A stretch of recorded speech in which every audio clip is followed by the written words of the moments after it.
বাবাদ সমস্ত প্রশংসা, স্তব, স্তুতি, বন্দনা, আরাধনা একমাত্র মহান আল্লাহ পাকের দরবারে, যিনি আমাদের সমস্ত বিষয়ের মাওলা মাবুদ হচ্ছেন।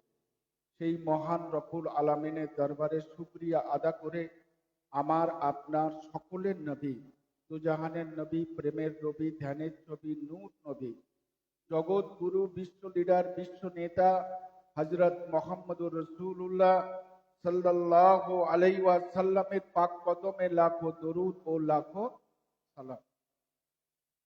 আল্লাহ পাক রব্বুল আলামিন কুল কায়নাতের জন্য রাহমাতুল লিল আলামিন করে, শাফিউল মুজনবিন করে আমার আপনার আকা হযরত মুহাম্মদুর রাসূলুল্লাহ সাল্লাল্লাহু আলাইহি ওয়াসাল্লামকে বিশ্ব ধরনের বুকে পাঠান। বলুন সুবহান। হিন্দুর জন্য শুধু নয়, মুসলমানের জন্য শুধু নয়, হিন্দু, মুসলিম, জৈন, খ্রিস্টান, বৌদ্ধ, পার্সি সমস্ত জাতি, ধর্ম, বর্ণ নির্বিশেষে এবং 18,000 মখলুকাত আল্লাহ যা কিছু তৈরি করেছেন, সৃষ্টি করেছেন, সকলের রাহবার করে, রাহমাতুল লিল আলামিন করে, সকলের সাফায়েত কারি করে আমার আপনার আকা হযরত মুহাম্মদুর রাসূলুল্লাহ সাল্লাল্লাহু আলাইহি ওয়াসাল্লামকে বিশ্ব ধরনীর বুকে পাঠিয়ে। তাহলে শান্তির প্রতীক হলো আমার আপনার আকা হযরত মুহাম্মদুর রাসূলুল্লাহ সাল্লাল্লাহু আলাইহি ওয়াসাল্লাম। আল্লাহর নবী ছাড়া পৃথিবীর যত লিডার আছে, আগেও এসেছে পরেও যারা আসবে বা আছে, পৃথিবীতে কেউ কোনোদিন শান্তি দিতে পারবে না। কেন পারবে না? বড় দুঃখের কথা যে আমরা আমাদের নবীকে আমরা কিন্তু মানি। বুঝে যাচ্ছে? আপনি বলবেন কেন বলছেন, আপনি আমরা কেন মানিনি? আমরা তো সবাই মানি। না, আমরা কেউ মানিনি। আমরা যদি মানতাম, আমাদের আকাকে যদি মেনে নিতে পারতাম, তাহলে বিশ্বের কাছে এত লাঞ্ছিত, বঞ্চিত, এত লাথি ঝেঁটা, মার পিট, খারাপি হতো না। না, বোঝা যাচ্ছে? পৃথিবীর এমন কোন সমস্যা নেই, পৃথিবীর এমন কোন সমস্যা নেই, মানুষের এমন কোন সমস্যা নেই যে আমার আপনার আকা তার সলিউশন দিয়ে যায়নি। বলবেন না সুবহানাল্লাহ? সমস্যা যেমন আছে, তার সমাধান কোন পথে হবে সেটাও আমার সরকার বলে দিয়ে গেছে, কিন্তু আমরা সেই পথে হাঁটলাম না। বিশ্বে ইন্টারন্যাশনাল রাষ্ট্রপুঞ্জ যেটা আছে, সেই রাষ্ট্রপুঞ্জ সারা পৃথিবীকে নিয়ে একটা রাষ্ট্র। সেই রাষ্ট্রপুঞ্জ কিন্তু পৃথিবীর সর্বশ্রেষ্ঠ লিডার, নেতা, মহাসাধক, শ্রেষ্ঠ নবী বলে স্বীকার করে নিয়েছে। বলুন সুবহান। এবং সেখানে গ্রিনচ বুকে আমার আপনার আকা হযরত মুহাম্মদুর রাসূলুল্লাহ সাল্লাল্লাহু আলাইহি ওয়াসাল্লামের নাম গ্রিনচ বুকে লেখা রয়েছে, পৃথিবীর সর্বশ্রেষ্ঠ মহামানব। বোঝা গেল? কিন্তু একজন ইহুদি, নাসারা, খ্রিস্টান সেটাকে মেনে নিল, বুঝে নিল, পৃথিবী বুঝে নিল। আপনি জব্বার রহমানের ঘরে জন্মগ্রহণ করে আপনি কিন্তু রাহমাতুল লিল আলামিনকে বুঝতে পারলাম যে কোথায় বুঝলাম? আল্লাহ রাসূল বলেন, যে মানুষটা কোন গরিব, দুঃখী, এতিম, মিসকিনের উপরে জুলুম করলো, অত্যাচার করলো, ও আমার উম্মত নয়। হতে পারে সে নামাজি, হতে পারে সে রোজাদার, হতে পারে সে হাজি, হতে পারে সে কোরআন পড়নেওয়ালা, হতে পারে তার এত বড় দাড়ি, হতে পারে তার পাগড়ি, হতে পারে তার 3 হাত, সে কিন্তু আমার উম্মত নয়, আমার উম্মত জুলুম করতে পারে না। কিন্তু আপনি সারা পৃথিবীর ইতিহাস দেখবেন, আপনার ঘর, আপনার পাড়া, আপনার মহল্লাতে যদি একটু খুঁজে আমরা দেখি, দেখা যাবে কম বেশি আমরা সকলেই দায়ী। না, দায়ী নয়। আমরা মুসলিমার আছি, ও পিঠ চাপড়ান আর বুক চাপড়ান, ও লীলালা যাই কাপড় পরুন না কেন, কোনো কিছু দাম নেই যতক্ষণ না আপনি ঈমান না নিয়ে আসতে পারেন। ঈমানটা কি? What is your definition for ঈমান? ঈমানটা কি? ইসলামের 5টা খুঁটি, ইসলামের 5টা। এই 5টা খুঁটির উপরে ঘরটা দাঁড়িয়ে আছে, ইসলামটা দাঁড়িয়ে। তাহলে একটা খুঁটি যদি শেষ হয়ে যায়, ঘর ক্র্যাক হবে, বসে যাবে, ভেঙে যেতেও পারে, হ্যাঁ কি না? তার প্রথম খুঁটি হচ্ছে কি? ইসলামের ঈমান। ঈমানটা কি? আমরা অনেকেই বলি যে কলমা পড়ে নিলে ঈমান এসে যাবে। না, এত সোজা নয়। কলমা তো অবশ্যই পড়তে হবে, যে লা ইলাহা ইল্লাল্লাহু মুহাম্মাদুর রাসূলুল্লাহ সাল্লাল্লাহু আলাইহি ওয়াসাল্লাম। আমরা এক আল্লাহকে কিন্তু স্বীকার করে নিই যে এক আল্লাহ ছাড়া মাবুদ নাই, ওয়াহদাহু লা শারীকা লাহু, স্বীকার করে নিয়েছি আল্লাহ। কিন্তু তার সাথে প্রেমের নবী, ধ্যানের নবী, নূর নবী, মায়ার নবী হযরত মুহাম্মদুর রাসূলুল্লাহ সাল্লাল্লাহু আলাইহি ওয়াসাল্লামকে আমি নবী বলে, নেতা বলে, ইমাম বলে মেনে নিতে পারলাম না। শুধু মুখে বলা হয়েছে, শুধু মুখে বলা হয়েছে। এখন আপনি একটা অন্যায় কাজ করলেন, আপনার বাবা মা আপনাকে ধমক দেবে না? দেবে না? দিয়ে বলল যে তুমি যদি কালকে এটা করো তাহলে তোমাকে ঘর থেকে বের করে দাও। আপনি কান্তরে বললেন আমি তওবা করছি, আমি আর করবো না। কিন্তু দেখা গেল যে তার পরের দিনে আবার সেই কাজ করা। তাহলে ওই তওবা করার কোনো দাম রইল? ক্ষমা চাওয়ার কোনো দাম রইল? রইল না।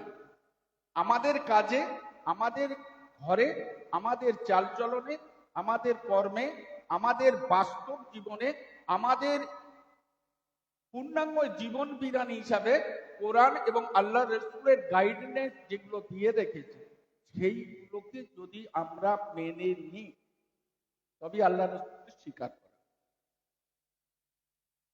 আপনি কোন পার্টির একটা লিডারের আন্ডারে গেলেন, সিপিএম হতে পারে, কংগ্রেস হতে পারে, তৃণমূল হতে পারে, বিজেপি হতে পারে, ঠিক আছে?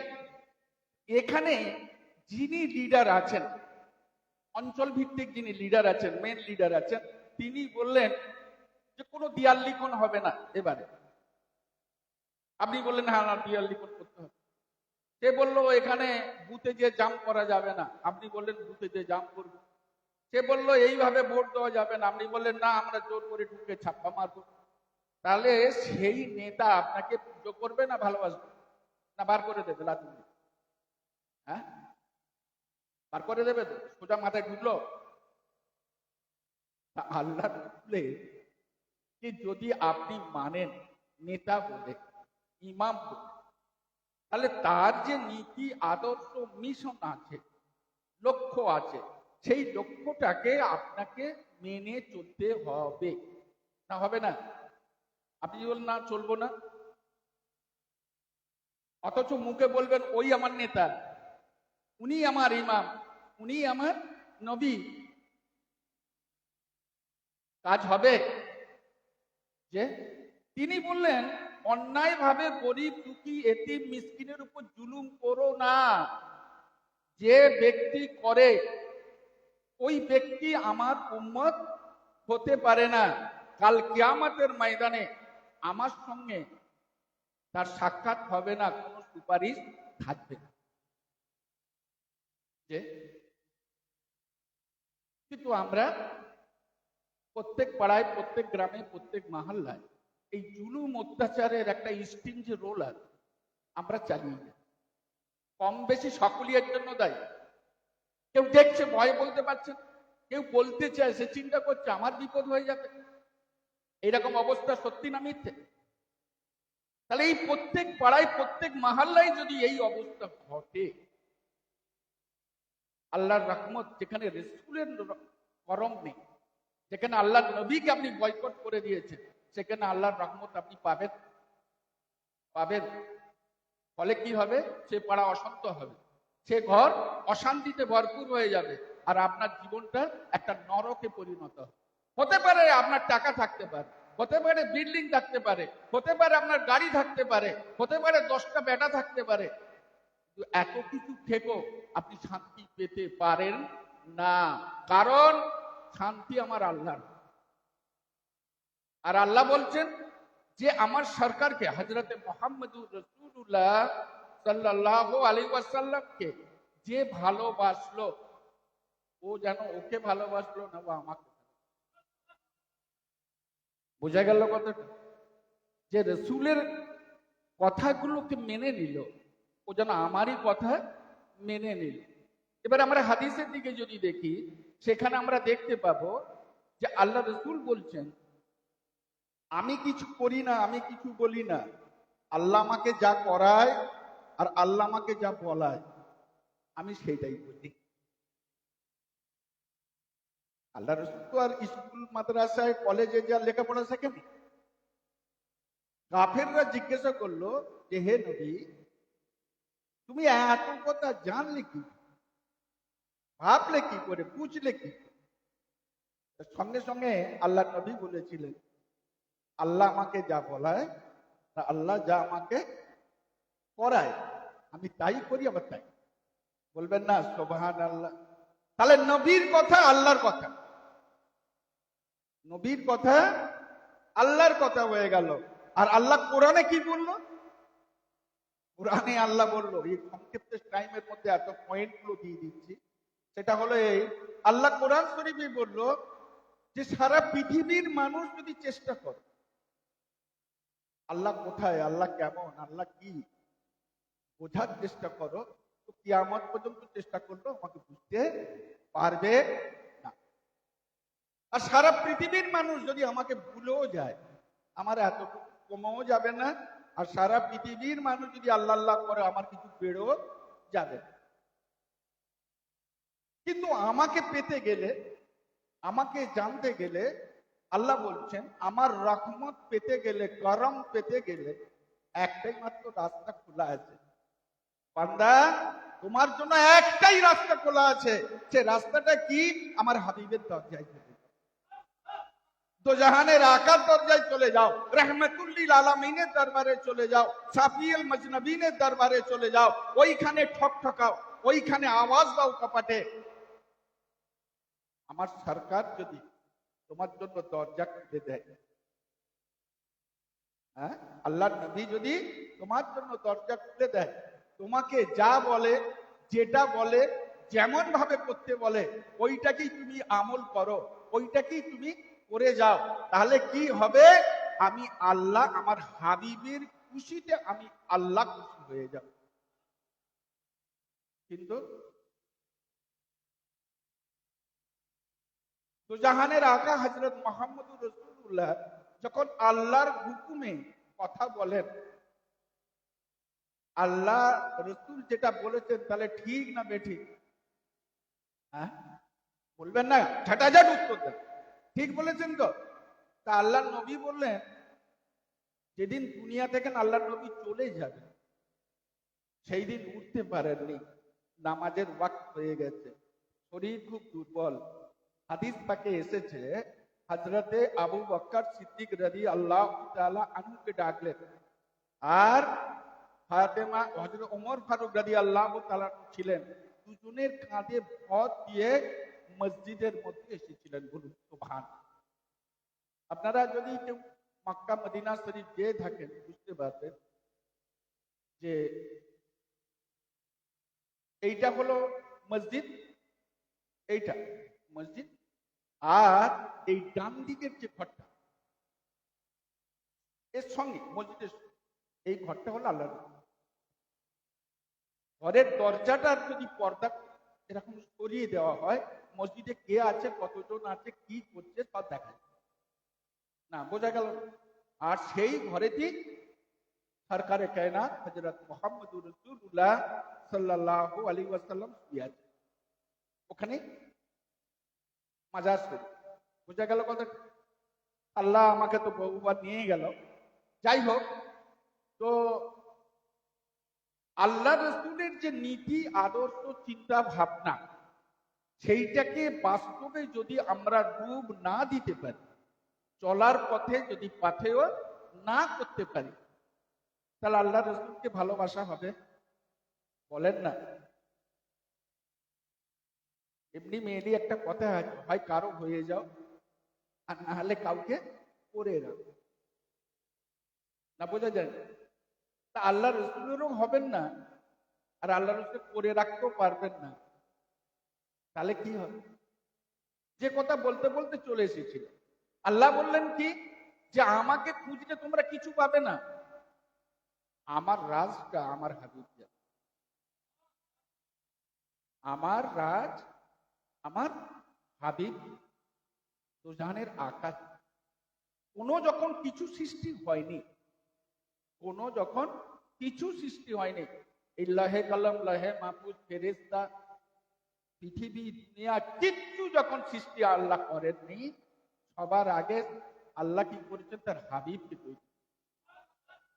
আল্লাহ তার নিজের নূর দিয়ে, সাফায়াতি নূর দিয়ে, নূরে মুহাম্মাদি তৈরি।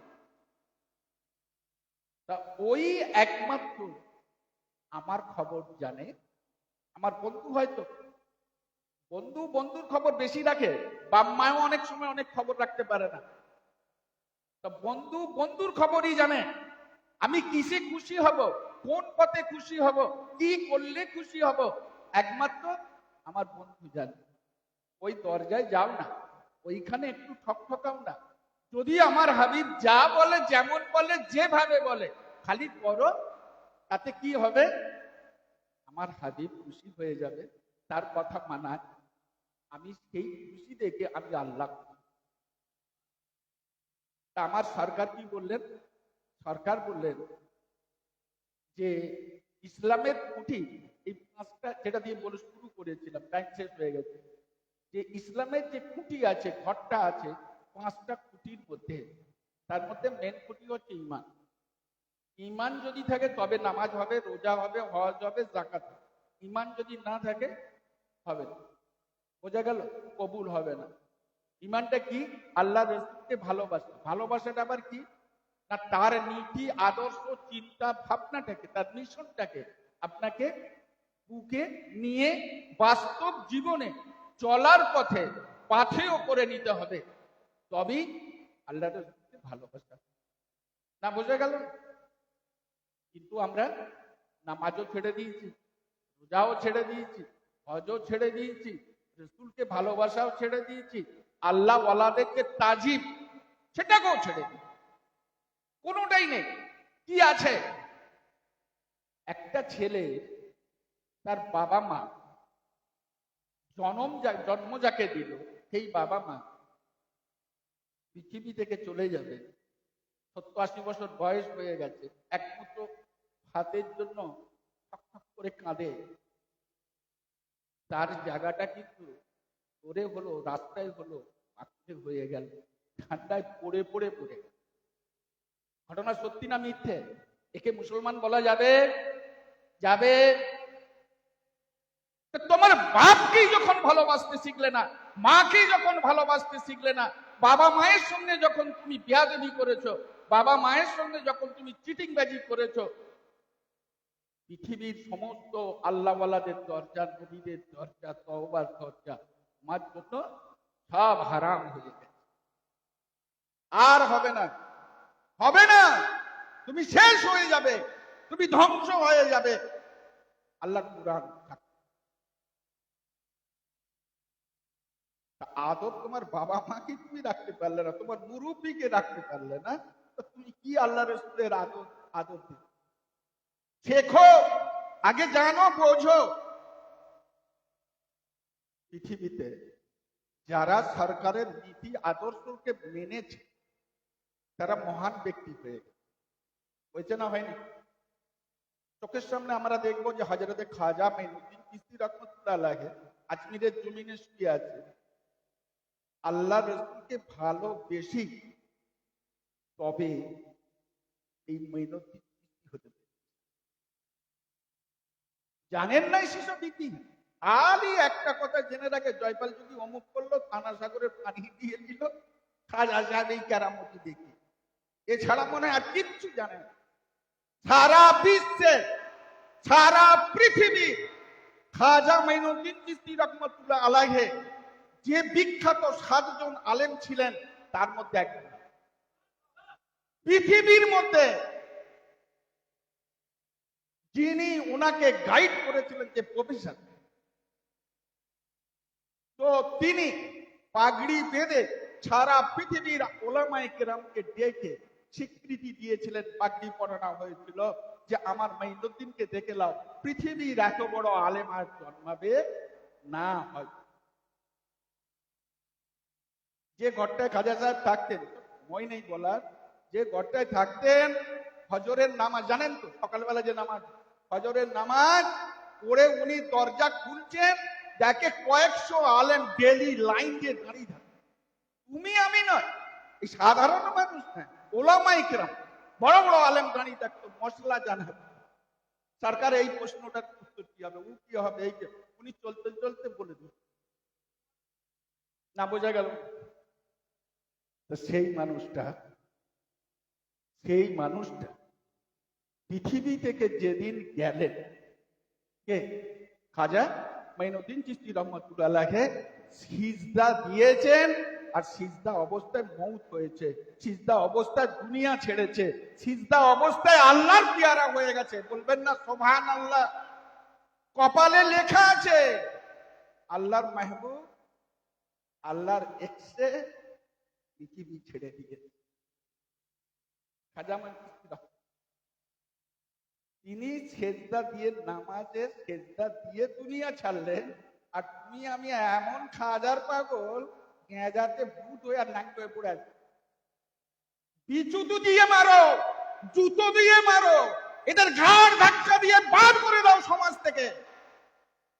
আর কত নিচয় নামবে খাজা মাইনুদ্দিন চিশতিকে, কত তুমি আর নিচয় নামাবে?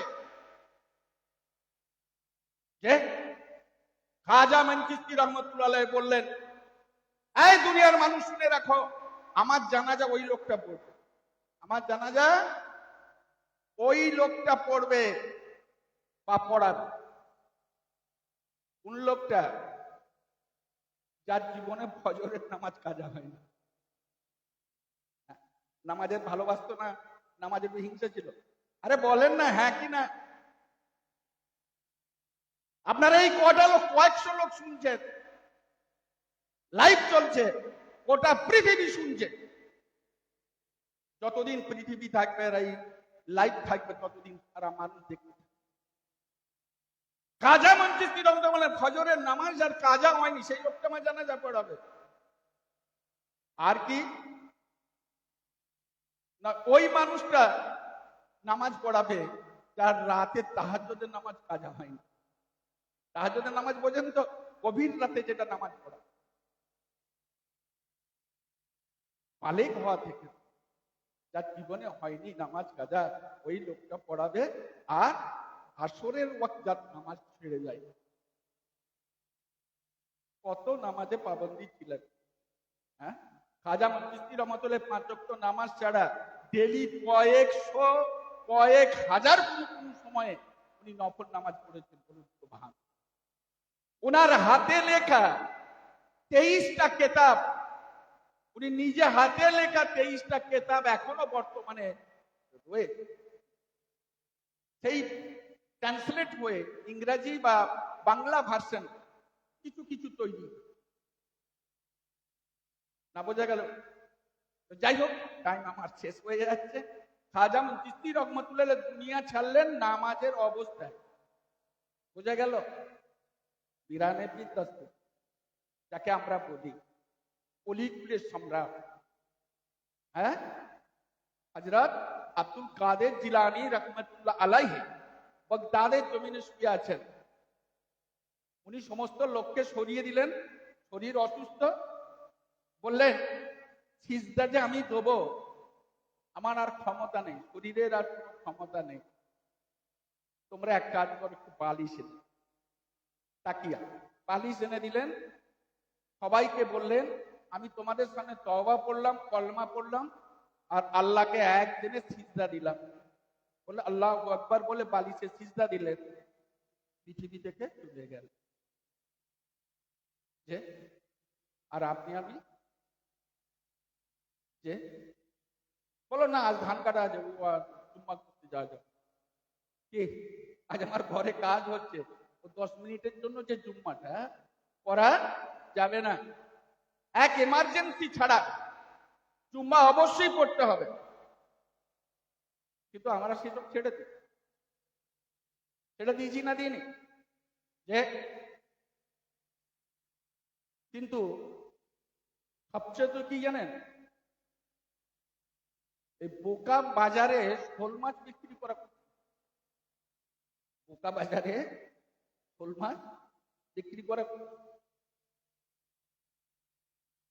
রাগ করবেন না, পশ্চিমবাংলার অধিকাংশ জায়গায় গোটা ভারতবর্ষের বাইরে আমরা যখন দেখছি, সেই তুলনায় আমাদের এই পশ্চিমবঙ্গ অধিকাংশ মুসলিম ধর্ম সম্বন্ধে একদম অজ্ঞ নয়, এতটা অজ্ঞ মানে হিন্দুদের মতন অনেকটা। একটা উঁচু ঢিপি যদি থাকে, যদি বলে কালকে এটা আমি প্লেন দেখেছি, আজকে এটা উঁচু ঢিপি হয়ে গেছে, শিবের মূর্তি হয়ে গেছে, শিবলিঙ্গ হয়ে গেছে, তো পুজো সঙ্গে সঙ্গে শুরু। এই মুসলিমদেরও অবস্থা ঠিক তাই না, বুঝলেন? আর দেখা কি নেই, যে যা পারে করছে, একটা দল তৈরি। ইসলাম তো একটা, দল এত হবে কেন? কথা ঠিক না বেঠিক? ইসলাম একটা, দল এত হবে কেন? এই দল হওয়ার কারণ হচ্ছে নিজের ব্যক্তি স্বার্থকে চরিতার্থ করার জন্য, ব্যক্তি স্বার্থকে চরিতার্থ করার জন্য কিছু ওলামায়ে কেরাম, কিছু পীর, ভণ্ড পীর, তারা রাস্তায় নেবে তাদের বিজনেসকে বড় করার জন্য। তারা রাস্তায় নেবে বিভিন্ন একটা কালার তৈরি, না বোঝা যায় না? যত কালারই করো বাপ, মৃত্যু যখন হবে এক কালারই তোমাকে যেতে হবে। না কথাটা ঠিক না বেঠিক? কোন কালার কাজে আসবে না।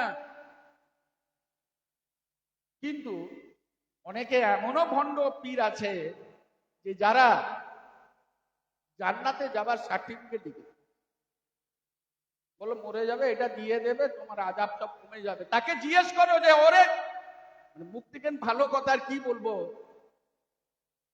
যেন মনে হয় তার বাপের কোনো কেনা সম্ভব। হ্যাঁ, আপনি পড়বেন না, স্কুলে যাবেন না, বই কিনবেন না, সারা বছর স্কুলের সাথে সম্পর্ক রাখবেন না, স্কুলে যে যদি বলেন ফার্স্ট ডিভিশন সার্টিফিকেট আমাকে দেন, স্টার মার্ক নাম্বার দেন, কেউ দেবে?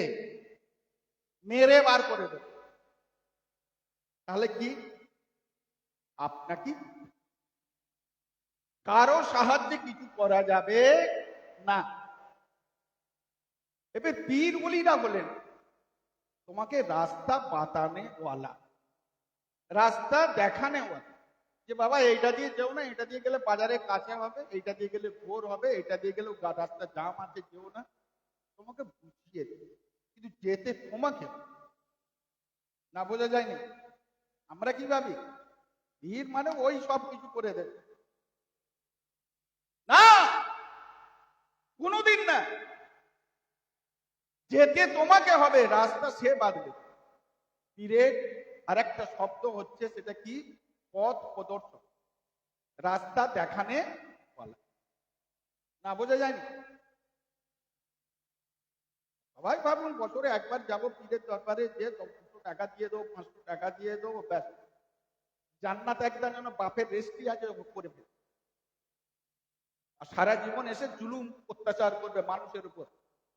শেষ কথা এটা যেটা দিয়ে শুরু করেছিলাম, ইসলামের স্তম্ভ হচ্ছে কি 5টা, তার একটা প্রথম স্তম্ভ হচ্ছে কি ঈমান।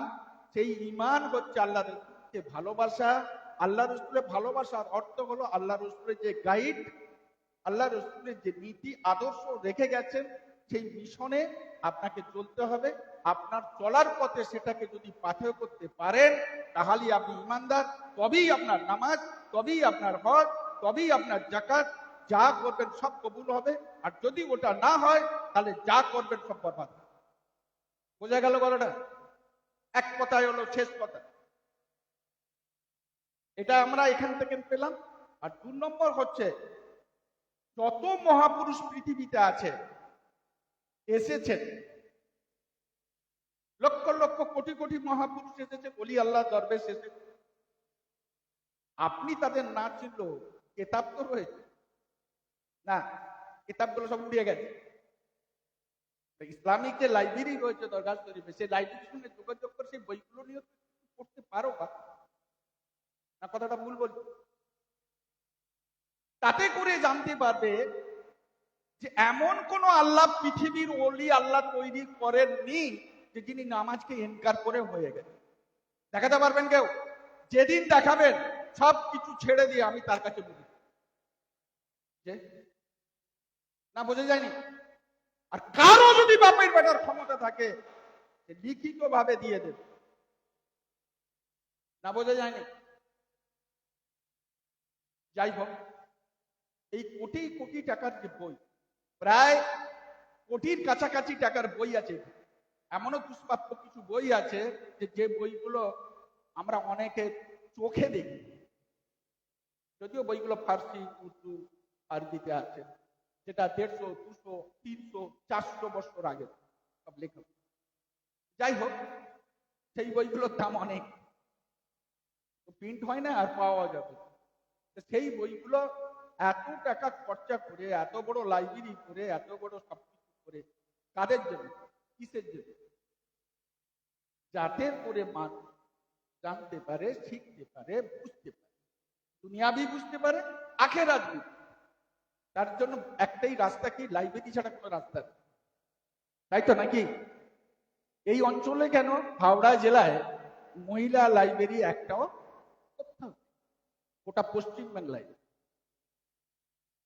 আল্লাহ শকর, অনেক দিনের ইচ্ছা ছিল, সেটা আল্লাহ পূরণ করে দিয়েছে।